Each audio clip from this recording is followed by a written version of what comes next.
Hi hello welcome to post 360. నేను మీ మురళి రాపల్లి. హిందుత్వంలో అనేక రకాలైనటువంటి కల్చర్స్ ఉన్నాయి, అనేక నమ్మకాలు ఉన్నాయి. అందులో కొన్ని మూఢనమ్మకాలని కొందరు కొట్టేసినా కూడా కొన్నిటి మేము మాట్లాడము. ఎందుకంటే కొంతమంది స్ట్రాంగ్గా బిలీవ్ చేసే విషయాన్ని, అది కూడా తరతరాలుగా వస్తున్న దాన్ని తప్పని చెప్పడం కూడా చాలామంది హర్ట్ అవుతారులే అనుకుంటా. ఉదాహరణకి గోమూత్రాన్ని తాగుతూ ఉంటారు. అక్కడి వరకు గోమూత్రంలో ఏదో ఉంటుంది, మెడికల్ వాల్యూస్ అంటారు. కానీ సైంటిఫిక్గా అవన్నీ నిజం కాదని ప్రూవ్ అయినప్పటికీ ఇవాళ నమ్మకాలు అలా ఉన్నాయి, వాటిని మనం దెబ్బతీయకూడదని ఒక సదుద్దేశంతో ముందుకెళ్తాం. ఎందుకంటే మాకు ఒకటే, అందరినీ సమానంగా చూడాలి, ఇక్కడ వాస్తవాలు మాత్రం ప్రజలకు చెప్పాలని. అవి నిజంగా వాస్తవాలు అయినప్పటికీ కూడా వాళ్ళ మనోభావాలు కొంతమంది దెబ్బతిని నువ్వు కూడా తాగరా అని మమ్మల్ని ఎక్కడ బలవంతంగా తాపిస్తారు అని మా భయం. సో ఇదంతా పక్కన పెడితే గోమూత్రం తినడం వరకు ఓకే, రొట్టెల్లో చపాతీల్లో గో పేడని కలుపుకొని ఆ ప్రసాదంలాగా ఆ మా అమ్మని తినడం కూడా ఓకే. ఇదంతా మేము చూస్తూ ఉన్నాం గత కొన్ని సంవత్సరాలుగా. మాకేమో పెద్ద తేడా అనిపించలేదు. ఉంటారులే, వాళ్ళు ఇష్టం వచ్చినట్టు ఉచ్చు తాగితే ఏంటి, పేడ తింటే ఏంటి అని మేము అనుకుంటా ఉంటాం. రోజు రోజుకి ఇది తారాస్థాయికి చేరుతుంది. మూఢనమ్మకాలు, మూఢభక్తుల వల్ల ఇది తారాస్థాయికి చేరుతుంది. అయితే నిన్న కాక మొన్న నేను ఒక వీడియో చూసి, అది చూసిన తర్వాత నుంచి నా ఒళ్ళు జుగుప్సకరంగా అసలు తట్టుకోలేకపోతుంది. ఆ విజువల్ గుర్తొచ్చిన ప్రతిసారి నరనరాలు ఇలా లాగేసినంత పని అవుతుంది. ఎందుకంటే గోమూత్రం అది కూడా వేస్ట్, తాగుతూ ఉన్నారు, తాగనివ్వండి. పేడ తింటున్నారు, తినివ్వండి. అవన్నీ చూసి ఉన్నాం కాబట్టి నాకు అంత అనిపించలే.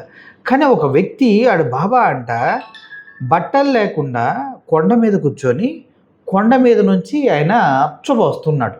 టాయిలెట్ చేస్తూ ఉంటే కారుతూ కొండల మీద నుంచి ఇలా కిందకు వస్తుంటే వీళ్ళంతా దాన్ని డబ్బాల్లో పట్టుకొని కావాలంటే అలాగే వంగి ఆ కారుతున్న మూత్రాన్ని, కొండ మీద నుంచి కారుతున్న మూత్రాన్ని నాలుకతో నాకుతూ వింతగా ప్రవర్తిస్తూ ఉన్నారు.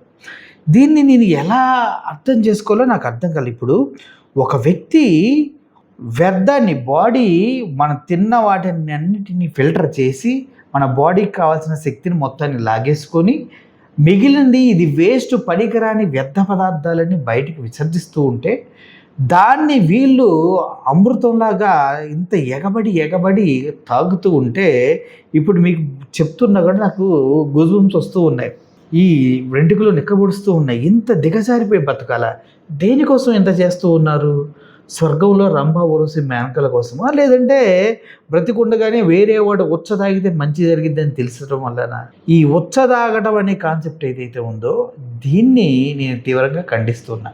దొంగ బాబాలు వస్తారు, ఏదేదో చేస్తారో అవన్నీ వాళ్ళ ఇష్టం, దొంగ బాబాలు వాళ్ళ ఇష్టం. కానీ మనిషి ఉచ్చం నీచం లేకుండా అమృతంలాగా జుర్రుకొని తాగుతున్న ఈ అంధభక్తుల్ని చూస్తుంటే మళ్ళీ బాటిల్స్లో కూడా పట్టుకుంటున్నారు. ఒకసారి ఆ విజువల్ చూడండి, మీకు అర్థమవుతుంది.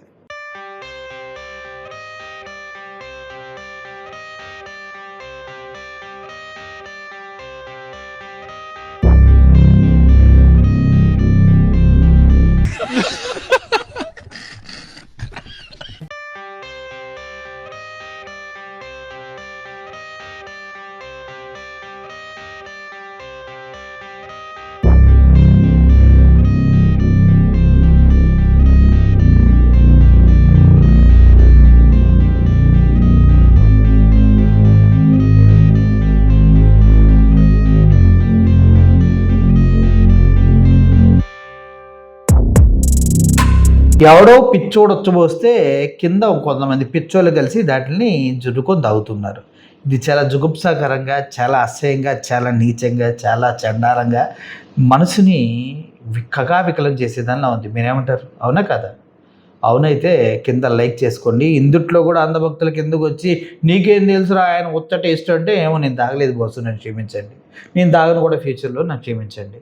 ఎందుకంటే ఉచ్చ తాగే బుద్ధి మాకు లేదు, పెంట తినే బుద్ధి మాకు లేదు.